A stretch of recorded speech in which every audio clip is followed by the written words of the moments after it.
আসসালামু আলাইকুম। আজকে আমি দেখাবো কিভাবে ঘরোয়া পদ্ধতিতে রোস্ট রান্না করতে হয়। এর ভেতর আমি প্রথমে ভালো করে ধুয়ে রাখা গোশ নিয়ে নিয়েছি আস্ত আস্ত এরকম কেটে। এর ভেতর আমি পরিমাণ মতো হলুদ গুঁড়া দিয়ে দেব। এর ভেতর পরিমাণ মতো লবণ দিয়ে দেব ম্যারিনেট করে রাখার জন্য।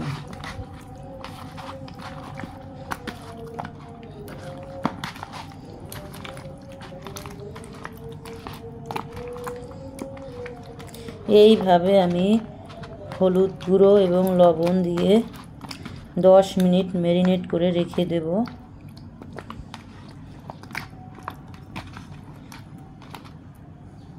এই যে দেখেন, এইভাবে 10 মিনিট ম্যারিনেট করে রেখে দেব। এখন আমি কড়াই দিয়ে নিয়েছি, এর ভেতর পরিমাণ মতো তেল দিয়ে দেব রোস্ট ভাজার জন্য।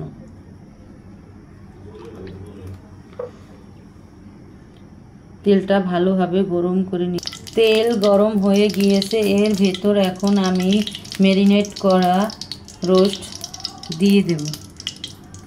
এক পিস করে আমার ভালো করে ভেজে নিতে হবে।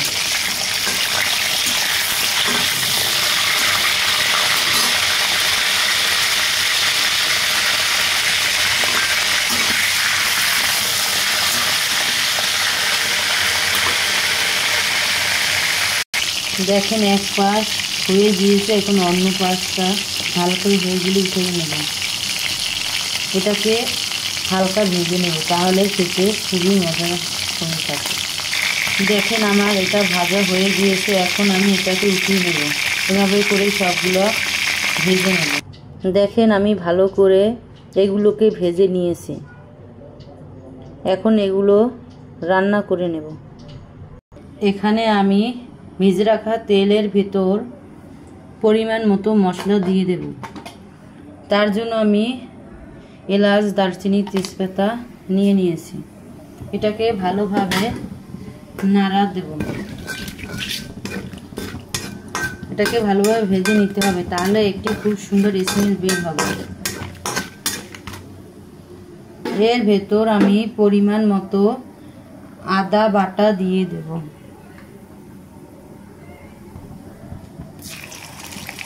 এর ভেতর আমি পরিমাণ মতো রসুন বাটা দিয়ে দেব। এর ভেতর আমি পরিমাণ মতো জিরে বাটা দিয়ে দেব। এগুলোকে ভালোভাবে ভেজে নিতে হবে।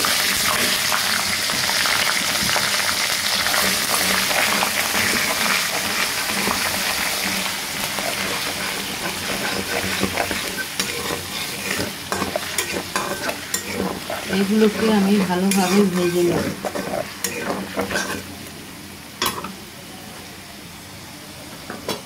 ভালো করে ভাজা হয়ে গিয়েছে, এখন এর ভেতর আমি পরিমাণ মতো পেঁয়াজ কুচি দিয়ে দেব।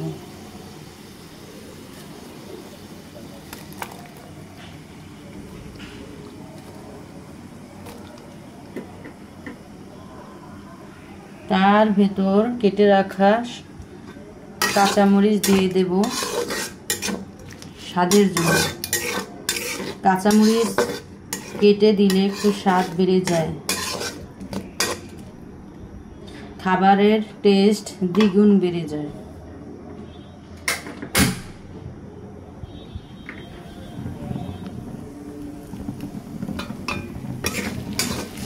এখন আমি এটাকে ভালো করে নাড়াচাড়া করে নেব।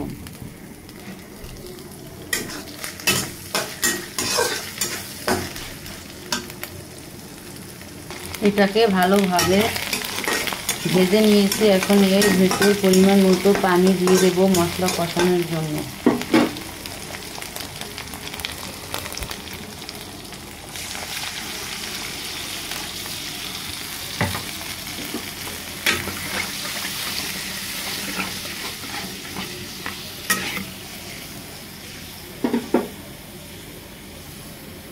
এর ভেতর পরিমাণ মতো রোস্টের মশলা দিয়ে দেব।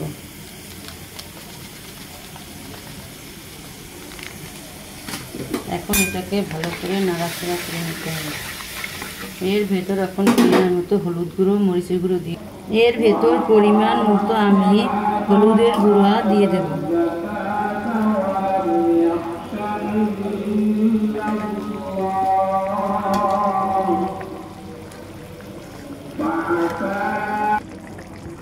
এর ভেতর আমি পরিমাণ মতো মরিচের গুঁড়ো দিয়ে দেব, কারণ আমি ঝাল রোস্ট বানাবো তার জন্য।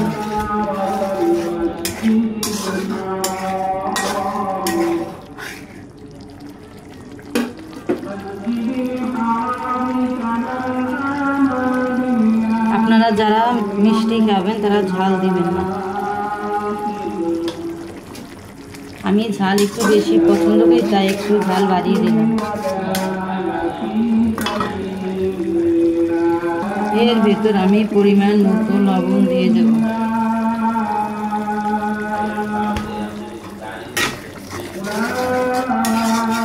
এখন আমি মশলাটা ভালোভাবে কষিয়ে নেব। দেখেন আমার মশলা কষানো হয়ে গিয়েছে। এখন এর ভেতর আমি দুধ গুলিয়ে নিয়েছি, এটা দিয়ে দেব।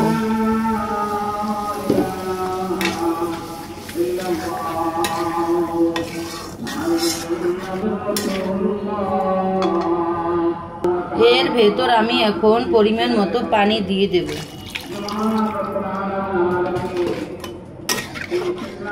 এখন এই পানিটা আমি ভালোভাবে ফুটিয়ে নেব। এর ভেতর একটু স্বাদ বাড়ানোর জন্য একটু 1 টেবিল চামচ চিনি দিয়ে দিলাম। এখন পানিটা ভালোভাবে ফুটিয়ে নিয়ে তার ভেতর রোস্ট দিয়ে দেব। এর ভেতর এখন ভেজে রাখা মাংস দিয়ে দেব।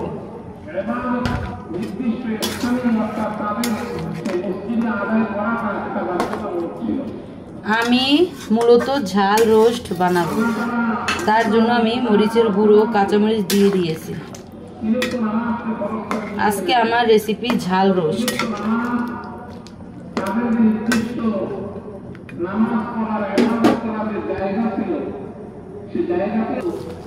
দেখেন এটা ভালোভাবে উতলিয়ে গেছে। এখন এটাকে ভালোভাবে টানিয়ে নিতে হবে। দেখেন আমার রান্না শেষ। এখন এগুলোকে আমি বাটিতে নামিয়ে নেব। দেখেন তেল বের হয়ে গিয়েছে। দেখেন আমার রোস্ট রান্না শেষ। আমি ঝাল রোস্ট রান্না করেছি। এটা খেতে খুবই লোভনীয় এবং সুস্বাদু হয়ে থাকে। আপনারাও বাসায় এইভাবে ঝাল রোস্ট রান্নার চেষ্টা করবেন। এটা খেতে খুবই সুস্বাদু। আসসালামু আলাইকুম। এখানেই বিদায় নিচ্ছি। আবার পরে দেখা হবে অন্য রান্নার রেসিপি নিয়ে।